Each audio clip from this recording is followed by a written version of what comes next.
Salve, salve meu aluno, salve, salve minha aluna. Hoje aí, 25 de março de 2023, é uma data muito importante porque nós comemoramos a data da primeira Constituição brasileira. Mas a primeira Constituição brasileira é de 25 de março de que ano? De 1824. Constituição essa que foi estabelecida lá no governo de Dom Pedro I. Quando Dom Pedro I fez aí o grito da independência, independência ou morte, ele acaba então estabelecendo que o Brasil precisava ter uma lei própria, ter a sua própria Constituição. E é claro que isso para ele seria um desafio extremamente importante, porque atender a todos os interesses aí principalmente dos grupos com os quais ele havia se comprometido aqui dentro do Brasil, com as elites, não seria tão fácil. Por isso, ele vai convocar uma Assembleia Constituinte. E aí, naquela época, cada capitania, ou melhor, cada província, como eram chamados os estados do Brasil, podiam então mandar os seus representantes e, de acordo com as suas necessidades e do povo, eles iam definir então quais seriam os artigos que iam compor a Magna Carta brasileira. E aí tem dois projetos. Um projeto de 1823, que é aí conhecido como a Constituição da Mandioca. Por que Constituição da Mandioca? Porque, dentre outros aspectos, as questões relacionadas a quem tem o direito à participação política acabava limitando a quem tivesse uma certa quantidade de alqueires plantado com mandioca. Aí você imagina, nossa senhora, a pessoa precisava ter assim, 150 alqueires plantados com mandioca. Caramba!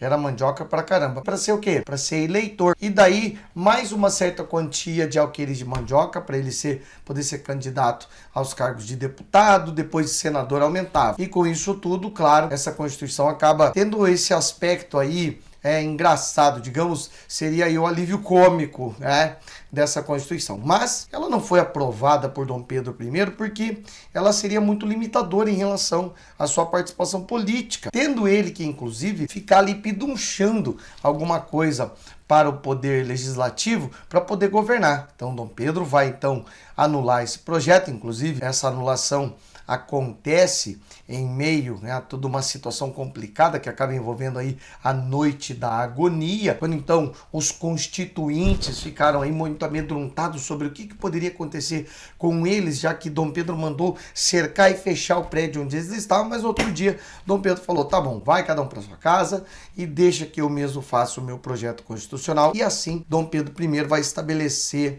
um projeto constitucional que seria o dele. Claro que essa primeira Constituição, melhor, esse primeiro projeto de 1823, se viesse a acontecer, seria então uma Constituição promulgada. Agora eu quero que você coloque aí no comentário o que seria uma Constituição promulgada. Fica bem à vontade também para perguntar lá no meu Instagram, @professor Thiago Pereira. E, é claro, o projeto do Dom Pedro foi a Constituição outorgada, a primeira Constituição brasileira de 1824. Constituição essa que vai se caracterizar em manter o Brasil como uma monarquia constitucional, movida de uma certa maneira, em certos aspectos, por questões democráticas. Por que democráticas? Porque o processo eleitoral ainda vai acontecer. Se bem que esse processo eleitoral era bastante restrito, a pessoa para poder votar tinha que ter mais de 25 anos e tinha que apresentar uma certa renda em réis, uma certa renda anual, que seria, claro, uma renda alta, limitando também aí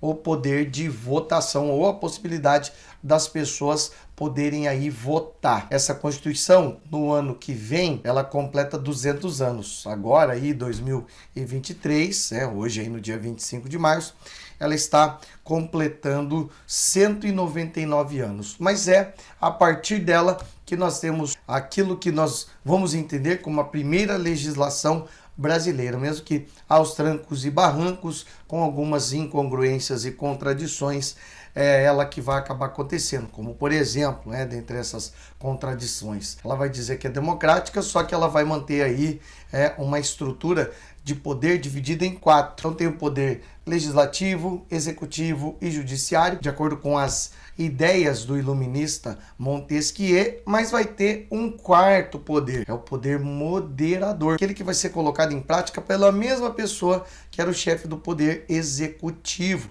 o próprio imperador, dando poderes amplos para que ele pudesse intervir do jeito que quisesse e do jeito que bem entendesse. Mas é claro que esse negócio de poder moderador ficou lá com essa Constituição. Depois o Brasil ainda teve mais outras constituições.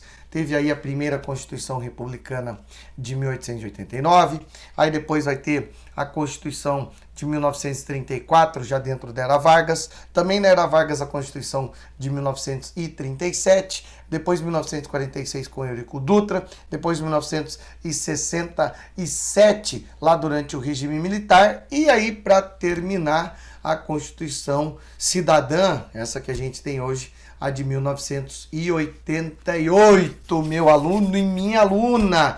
Eu espero, é claro, que você curta esse vídeo, que você compartilhe um pouquinho sobre a história do Brasil, compartilhe aí com quem você quiser, com seus amigos, com seus inimigos, com aquele brother, aquele colega, aquela amiga que está aí se preparando, buscando a tão sonhada vaga na universidade ou no concurso público, ou apenas, é claro, para saber um pouco mais sobre aquilo que é importante da história do nosso país. Claro que eu agradeço você por ter assistido, peço para você se inscrever aí no canal do YouTube, seguir aí no Instagram, @professor Thiago Pereira, e é claro, né, curta aí o que você quiser, indique para os seus amigos, e se quiser tirar alguma dúvida a mais, fazer algum esclarecimento, vá lá e chama no Instagram, chama lá na DM, que eu vou falar com você aí com toda a honra e prazer. Beleza? Tamo junto, vamos para cima e vamos quebrar a banca. Beijo grande e até mais.